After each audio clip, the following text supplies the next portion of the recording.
Imagine the kindest person you know, someone patient, someone generous, someone you trust completely. Now imagine that same person lying without remorse, exploding in anger, destroying a lifelong friendship, or becoming capable of something they once believed they would never do. Most of us instinctively divide the world into two groups: good people and bad people. We tell ourselves a comforting story. Good people do good things. Bad people do bad things.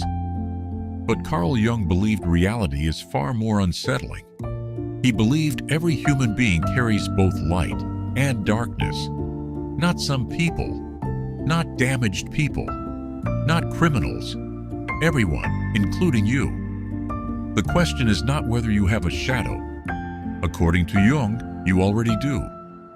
The real question is this: how much of it have you never seen? Because what remains hidden doesn't disappear.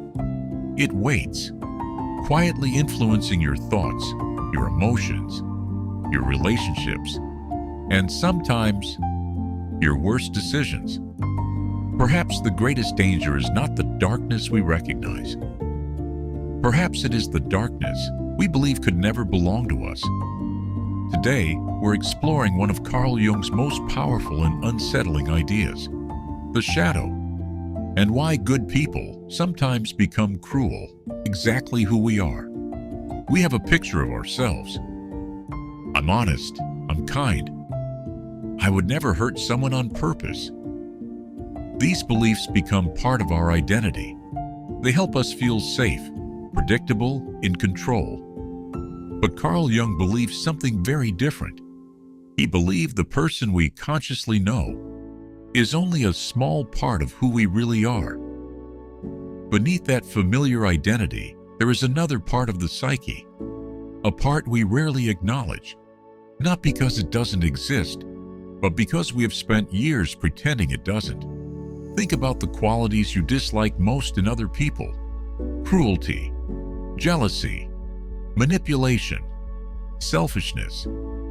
Now ask yourself a difficult question. Is it possible that every one of those qualities also exists, at least in potential, inside you? For most people, the immediate answer is no. And according to Jung, the answer is exactly where the problem begins. Because the mind has a remarkable ability. It protects the image we want to believe about ourselves. Anything that doesn't fit that image is quietly pushed out of awareness. Not destroyed, not erased, simply hidden. Jung called this hidden part of the personality the shadow. And the more perfect we try to become, the more we convince ourselves, I could never do that. I could never become that person. The larger the shadow often grows, because what we refuse to recognize doesn't disappear. It simply waits outside the light of consciousness. The shadow isn't something we're born with, at least not in the form Jung described. No child enters the world believing that parts of themselves are unacceptable. A young child laughs loudly, cries openly, gets angry, feels jealous, demands attention, and then moves on a few minutes later. Nothing feels wrong. Nothing feels shameful. They're simply expressing what they feel. But as we grow older, something begins to change. Slowly, almost invisibly. We start learning which parts of ourselves are welcomed and which parts are not. A child who becomes angry may hear, "Good children don't behave like that." A child who cries may hear, "Stop crying, be strong." A child who proudly shows what they created may hear, "Don't show off." None of these moments seem important on their own, but together they begin shaping a powerful belief. If I want to be loved, certain parts of me must disappear. Of course, those parts never actually disappear. Anger doesn't vanish. Fear doesn't vanish. The desire for recognition doesn't vanish. They simply stop appearing in public. Instead, they move somewhere deeper, outside conscious awareness. This is where the shadow begins to take shape. not because we're born broken, but because we slowly learn to separate ourselves into two versions: the person we believe we should be and the person we quietly hide. The more we identify with one, the more we reject the other. And over time, the hidden self becomes larger, more emotionally charged, and far more powerful than we realize. Because everything we refuse to acknowledge continues living, whether we see it or not. One of the most comforting beliefs we have is that whatever we ignore eventually goes away. If we refuse to think about our anger, it will disappear. If we hide our jealousy, it will fade. If we deny our fear, it will lose its power. But Carl Jung believed the unconscious works very differently. What we refuse to acknowledge doesn't vanish. It simply moves beyond the reach of conscious awareness. Imagine trying to hold a ball underwater. For a while, it stays beneath the surface. But the harder you push it down, the more force it gathers. And the moment you lose your grip, it bursts back up. Jung believed the shadow behaves in much the same way. The more we suppress it, the more energy it accumulates, until one day it finds a way to express itself, sometimes through anger, sometimes through envy, sometimes through words we immediately wish we could take back. Think about the last time someone said, "I don't know what came over me." We've all heard those words. Some of us have said them ourselves. A calm person suddenly explodes. A patient parent screams at their child. A loyal friend betrays someone they care about.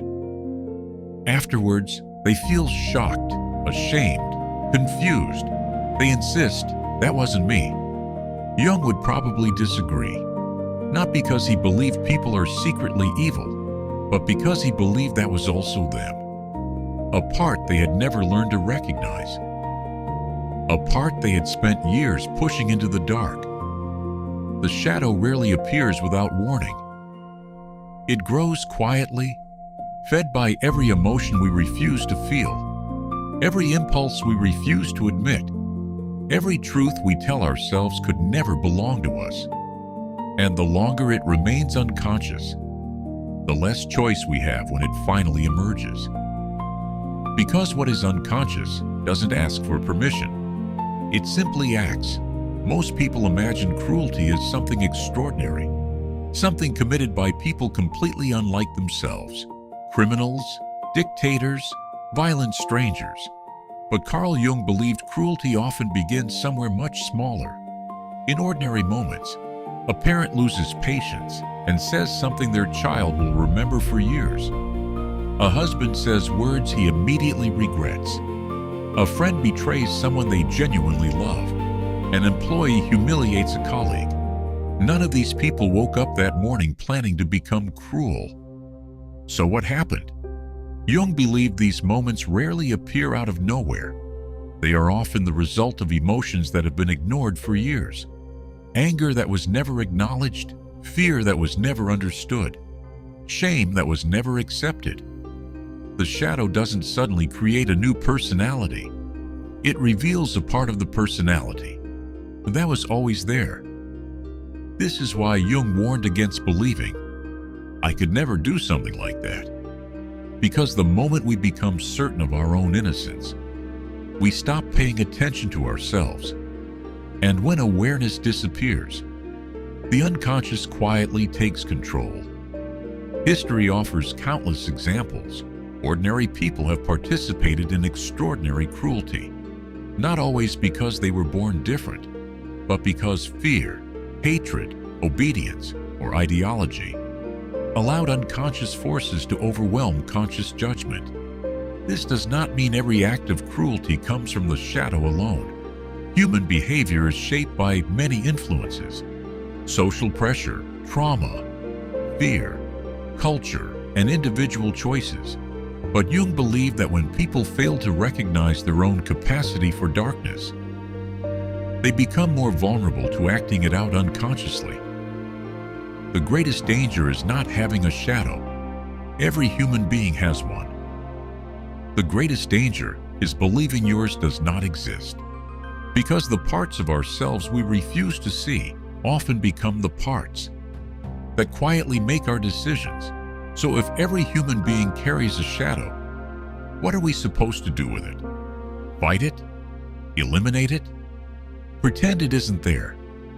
Carl Jung believed all three approaches lead to the same outcome. The shadow grows stronger, not because it is evil, but because everything hidden seeks expression. Jung never suggested becoming a perfect person. In fact, he believed the pursuit of perfection could become part of the problem. Because the more desperately we try to appear completely good, the more we reject the parts of ourselves that don't fit that image. Instead, Jung proposed something much more difficult. Become honest, not with the world, with yourself. Notice the moments when jealousy appears, not to judge yourself, simply to recognize it. Notice your anger, not to suppress it, not to act on it, but to admit that it exists. Notice the desire to control, the need to be admired, the fear of being rejected, the impulse to blame someone else. These moments are uncomfortable, but according to Jung, they are also invitations.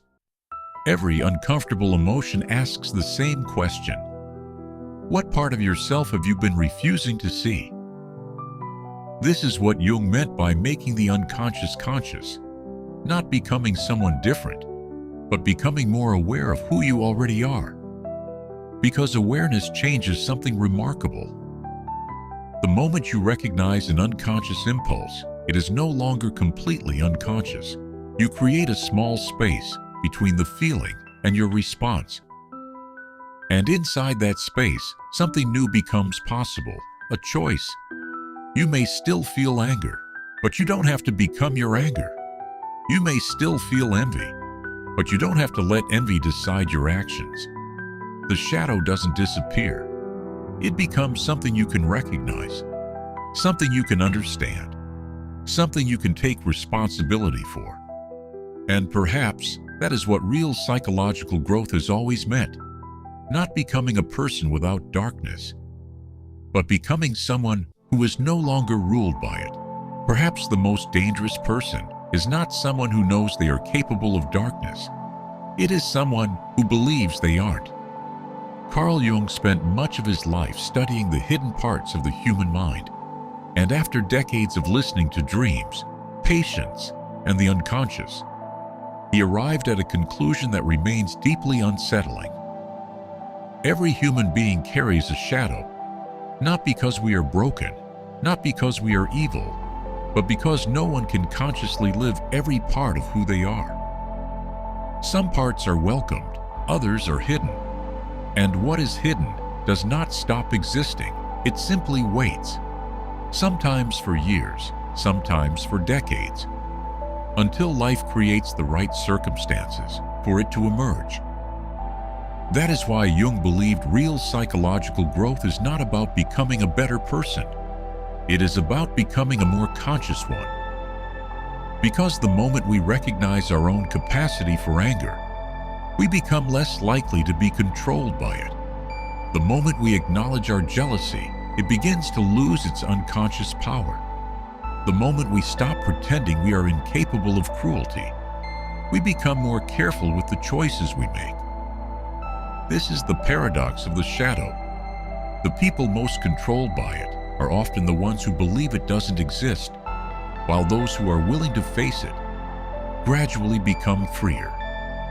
Carl Jung once wrote, "One does not become enlightened by imagining figures of light, but by making the darkness conscious." Perhaps this is what he meant. Not that we should become fascinated with darkness, and not that we should fear it, but that we should finally stop looking away. Because the shadow is not your enemy. It is not a monster hiding inside you. It is simply the part of yourself that has been waiting to be recognized. And perhaps the greatest act of courage is not defeating the darkness, but turning toward it with open eyes, because only what is seen can truly be chosen. And only what is chosen consciously can stop controlling your life.